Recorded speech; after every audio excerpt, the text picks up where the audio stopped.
Hello, welcome to MedPlus Fun TV. ముడి ఆహారాలను తినడం మంచిదా లేదా వండిన వాటిని తినడం మంచిదా అనే డైలామా మనలో చాలా మందికి ఉంటుంది. ముడి ఆహారాలైనా వండిన ఆహారాలైనా వాటిని తినడం వలన కొన్ని రకాలైన ప్రయోజనాలు లోపాలు ఉన్నాయని ఆరోగ్య నిపుణులు సూచిస్తున్నారు. అసలు వేటిని తినాలి వేటిని తినకూడదు అనేది ఇప్పుడు తెలుసుకుందాం. ముడి ఆహారాలను తినడం వలన కలిగే ప్రయోజనాలు, లోపాలు. ముడి ఆహారాలు లేదా రా ఫుడ్ అంటే కేవలం తాజా పండ్లు, కూరగాయలు మాత్రమే కాదు, వీటితో పాటు మొలకెత్తిన ధాన్యం, పాల ఉత్పత్తులు ఉన్నాయి. వీటిని తినడం వలన కణాల విభజనను అడ్డుకునే ఫైటోకెమికల్స్ వీటిలో పుష్కలంగా లభిస్తాయి. ప్రాసెస్ చేయని ఆహారాలు కావడం వలన వీటి వలన ఎన్నో ఆరోగ్య ప్రయోజనాలు కలుగుతాయి.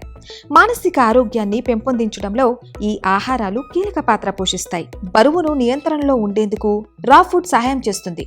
ఈ ఆహారాలను తినడం వలన ప్రయోజనాలతో పాటు లోపాలు కూడా ఉన్నాయి. ఈ ఆహారాలు జీర్ణం కావడం కష్టంగా ఉంటుంది. రుచి, వాసన పరంగా కూడా ఈ ఆహారాలు అంతగా ఆకట్టుకోవు.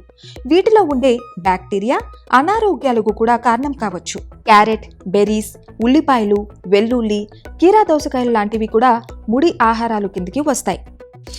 వండిన ఆహారాల ప్రయోజనాలు, లోపాలు. వండిన ఆహారాలు రుచిపరంగా ఉత్తమంగా ఉంటాయి. నమిలేందుకు, జీర్ణమయ్యేందుకు ఇవి సులువుగా ఉంటాయి. యాంటీ ఆక్సిడెంట్స్ గుణాలను పెంపొందిస్తుంది.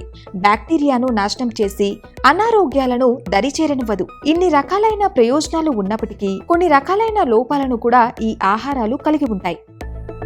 టొమాటో, బంగాళదుంపలు, పుట్టగొడుగులు, పాలకూర, తృణధాన్యాలు, మీట్, చేపలను తప్పక వండుకొని తినడం మంచిదని గుర్తుంచుకోండి. ఏ ఆహారాలైనా శుభ్రమైన నీటితో కడిగి తినడం ఉత్తమమైన పద్ధతిని నిపుణులు సూచిస్తున్నారు.